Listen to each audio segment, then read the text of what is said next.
आप सभी का बहुत बहुत नमस्कार करेंगे न्यूज 21 में आप सबके साथ में ऋतिका पांडे। हमारा उत्तराखंड हमारा स्पेशल बुलेटिन देख रहे हैं। खबरों की शुरुआत करें हरिद्वार की खबर से, जहां हरिद्वार के श्यामपुर कांगी स्थित आर्य नगर में आयोजित मुख्य सेवक जन चौपाल में मुख्यमंत्री पुष्कर सिंह धामी ने पहुंचकर जनता से सीधा संवाद किया है। जी आपको बता दें आगे खबर में, जहां पर संवाद के बाद मुख्यमंत्री ने बताया कि 17 दिसंबर 2025 से चल रहे जन जन की सरकार जन जन के द्वार अभियान के तहत अब तक 5 लाख से अधिक लाभार्थियों को योजनाओं का फायदा मिल रहा है।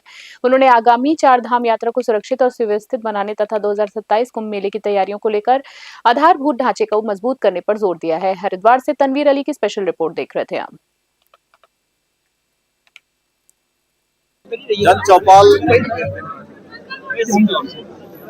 इसके माध्यम से सभी के बीच में आकर सभी हमारे इस सीमांत क्षेत्र श्यामपुर के और पूरे हरिद्वार जनपद के अनेक लोगों के, अनेक किसान भाइयों के अनेक आवेदन यहाँ पर प्राप्त हुए, उनकी सुनवाई हुई और सभी में जो तत्काल जिनका समाधान हो सकता था उनका यहाँ पर समाधान किया गया है और जो मध्यकालिक दीर्घकालिक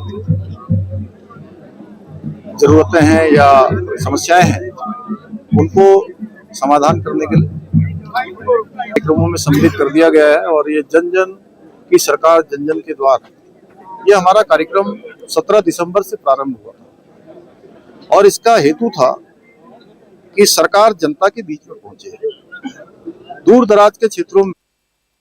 और अगली खबर की बात करें तो रुड़की से देख रहे हैं। रुड़की में केंद्रीय बजट को लेकर बजट संवाद कार्यक्रम के तहत पत्रकार वार्ता आयोजित की गई है, जिसमें बजट की प्रमुख घोषणाओं को जनता तक पहुंचाने का प्रयास किया गया है। लोकसभा में प्रस्तुत बजट की सराहना करते हुए राज्यसभा सांसद नरेश बंसल ने इसे आत्मनिर्भर भारत की मजबूत नींव बताया। उन्होंने कहा कि बजट युवाओं के रोजगार, किसानों की आय और बुनियादी ढांचे के विस्तार पर केंद्रित है। रुड़की विधायक अमृति बत्रा ने इसे मध्यम वर्ग और व्यापारियों के लिए राहतकारी बताया है। वहीं भाजपा जिला महामंत्री ठाकुर अक्षय प्रताप सिंह ने कहा है कि यह बजट गांव से शहर तक विकास की नई दिशा तय करेगा। हरिद्वार से तनवीर अली की स्पेशल रिपोर्ट देख रहे हैं आप।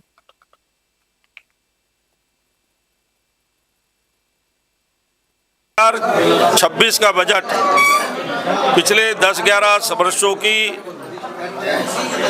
यशस्वी प्रधानमंत्री नरेंद्र मोदी जी के नेतृत्व में हमारी यशस्वी वित्त मंत्री आदरणीय निर्मला सीतारमण जी ने लगातार जो 9वां बजट प्रस्तुत किया है, वो पिछले 10-11 वर्षों की मजबूत आर्थिक नींव पर 2026-27 जो इस सदी का सेकेंड क्वार्टर है, उसके 1 वर्ष का जहां आय व्यय का लेखा जोखा है, वहीं अगले 5 वर्ष का उसमें नीतियां हैं कि 5 वर्ष में हम किस किस क्षेत्र में आगे बढ़ते हुए 2047 तक के विकसित भारत का विजन है, उस विजन को लेकर के ये बजट आया है।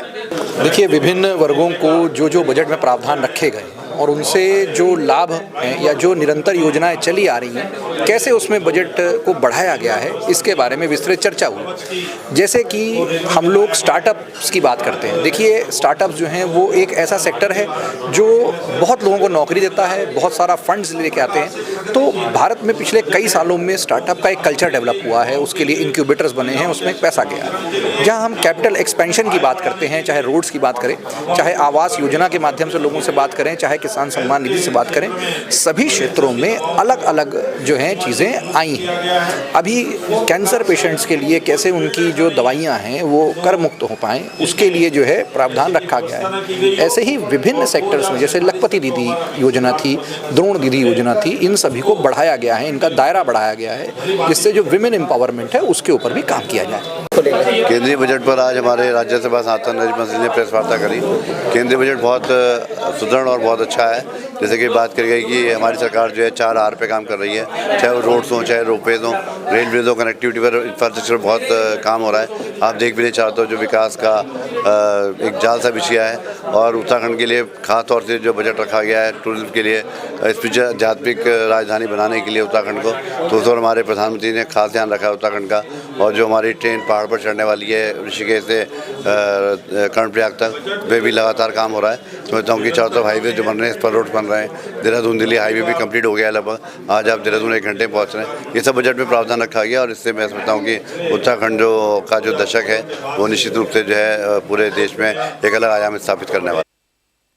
और अगली खबर की बात करें तो मंगरौल के सियासत उस समय गर्मा गई जब हरियाणा के पूर्व कैबिनेट मंत्री करतार सिंह पड़ाना ने जनसंपर्क अभियान के दौरान जनता को संबोधित किया। उन्होंने कहा कि उनका रिश्ता वोट की राजनीति से नहीं बल्कि अपनत्व और विश्वास से है। वर्ष 2007 में क्षेत्र में सक्रिय रहते हुए वे लोग के सुख दुख में शामिल होते आए हैं। उन्होंने विधायक काजी निजामुद्दीन पर भी निशाना साधते हुए कहा है कि सेवा का अधिकार सबको है और अंतिम फैसला जनता करेगी। बाहरी प्रत्याशी के आरोपों को खारिज करते हुए उन्होंने खुद को क्षेत्र से जुड़ा हुआ बताया। हरिद्वार से तनवीर अली की स्पेशल रिपोर्ट।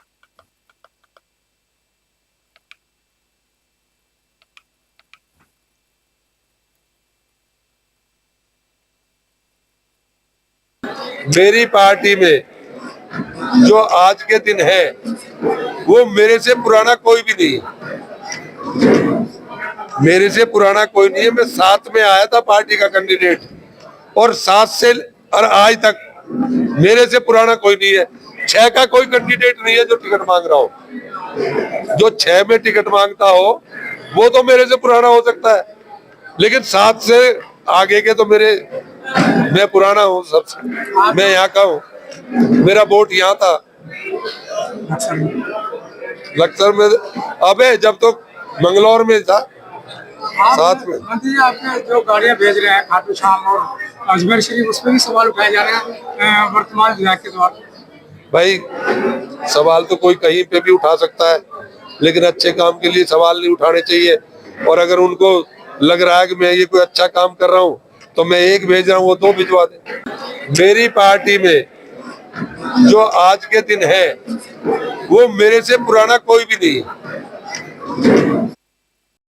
और अगली खबर की बात करें तो उधम सिंह नगर में आयोजित सरस आजीविका मेला यूएस कार्निवल के तीसरे दिन सांस्कृतिक संध्या में भारी भीड़ उमड़ी है। कार्यक्रम में मशहूर पंजाबी गायक जस्सी गिल और बबल राय ने अपने सुपर हिट गीतों से समा बांध दिया, जिस पर दर्शक देर रात तक झूमते हुए नजर आए। हास्य कवि सुदीप भोला, रचिक गुप्ता और प्रताप फौजदार ने व्यंग कविताओं से माहौल को रोमांचक बना दिया। ठाकुर से भरतिया पखुड़ी और लक्षिता डांस ग्रुप की प्रस्तुतियों और स्टैंड आर्टिस्ट रजत कुमार की कलाकृतियों ने भी खूब सराहना बटोरी। कार्यक्रम के बात करें तो कार्यक्रम में सांसद अजय भट्ट, विधायक शिव अरोरा और मेयर विकास शर्मा सहित कई जनप्रतिनिधि मौजूद रहे। उधम सिंह नगर से सलीम रजा की स्पेशल रिपोर्ट देख रहे हैं आप।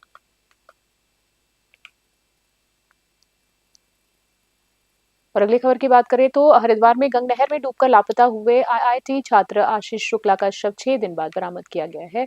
पुलिस और रेस्क्यू टीम के लगातार प्रयास के बाद मंगलवार सुबह शव मोहम्मदपुर झाल के पास गंग नहर से मिला है। एसपी देहात शेखर चंद्र सियाल ने बताया है कि छात्र की तलाश में एनडीआरएफ, एसडीआरएफ, आपदा नियंत्रण और टीम और अन्य राज्यों के गोताखोरों को भी लगाया गया था। शव को कब्जे में लेकर पोस्टमार्टम के लिए रुड़की सिविल अस्पताल भेजने की प्रक्रिया की गई। घटना के बाद परिजनों में शोक की लहर। हरिद्वार से हमारे संवाददाता तनवीर अली की स्पेशल रिपोर्ट देख रहे हैं।